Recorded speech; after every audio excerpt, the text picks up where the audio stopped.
This episode of Techno Buffalo is brought to you by Full Sail University. What's up, everyone? Welcome back to another episode of Ask the Buffalo. This is the show where you can ask me, John Rettinger, any question you might have from the wide world of technology. Not sure what to make of iOS, don't know what phone to get, what tablet to buy. This is the show you can ask. Every Tuesday on technobuffalo.com, we put up a call for questions. You can leave your question in the comments. Otherwise, you can send them to me any time of the day, any day of the week at John4Lakers. Use hashtag AskTheB. I'll make sure I see it. Usually we'll answer 3, 4, 5-ish questions every episode. Up this week, we're going to talk about next-gen consoles, Xbox One and PS4. Of course, we're going to talk some iOS 7 and some OS 10 Mavericks. This is Ask the Buffalo. Let's get Ask the Buffaloing.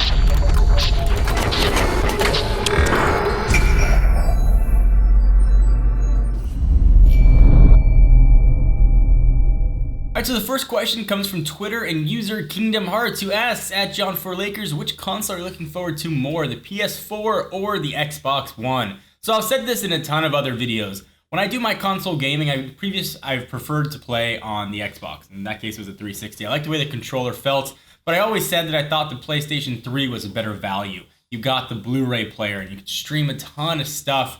You're able to get NFL games on there, just get a ton of things in addition to being able to play games.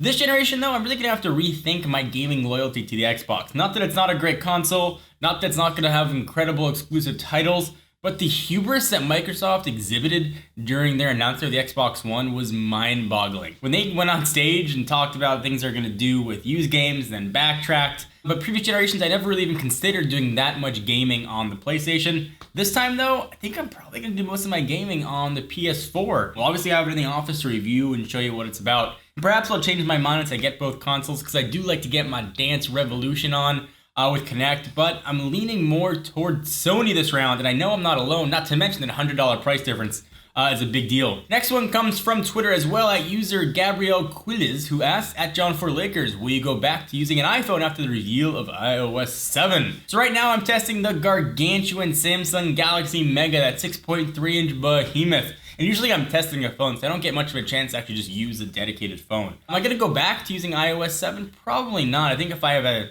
down period in between testing, I'll probably go back to the HTC One. For me, I really like the way that phone works and looks, but I'm withholding any opinions that I've got on iOS 7 right now until the final release candidate. This is just a pro tip.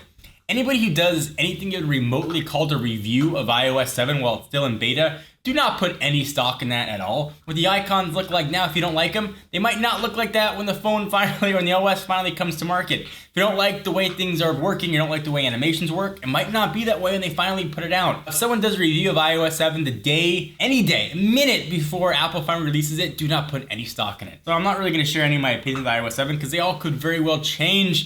But am I going to go back to using an iPhone? Maybe not, but perhaps the 5S will get me back to the Apple side. Next question comes from Twitter user SColid135, who asks, do you think Mac OS Mavericks was a solid and needed update, or just another update Apple did as an excuse? I don't know what they were doing for an excuse or what the excuse would be. Apple has sold their OSs for pretty much dirt cheap by desktop OS prices, so they don't really need much of an excuse. I would even wager that there's not much of a profit margin at all on their OS. They don't even have any DRM on the file, so I don't think they did it as an excuse to, make money like people like to say. Certainly it brings a lot of nice updates. I know the folks in the office are really excited about the syncing of iOS notifications with desktop notifications. Maps is a nice addition, Books is a nice addition. Is it a giant OS update? No, certainly not. I haven't seen a real reason to update sort of that must-have feature since Apple introduced Time Machine. That one for me was a must-have reason to upgrade my OS. These has been sort of incremental the past few generations, the cats and now the California locations, but it's nice. You get more stability, presumably you get more security, and you get a few added features as well, and for a really, really, really minuscule price, it's a nice update. But do you guys agree or disagree, or what killer feature on Mavericks are you excited about? Perhaps there's some new features Apple hasn't shared yet. Again, still in developer preview, so many things could change by the time it finally gets released. Love to hear what you guys think. Leave your comments down below. We take a minute from talking all the questions to thank our friends and sponsors at Full Sail University. You know that the mobile app industry is on freaking fire right now, and Full Sail University's online mobile development bachelor's degree program can teach you the skills that you need to take advantage of those emerging opportunities. In this degree, you'll learn both the programming and business sides of mobile development so that you can concept, develop, deploy, and market an application from start to completion.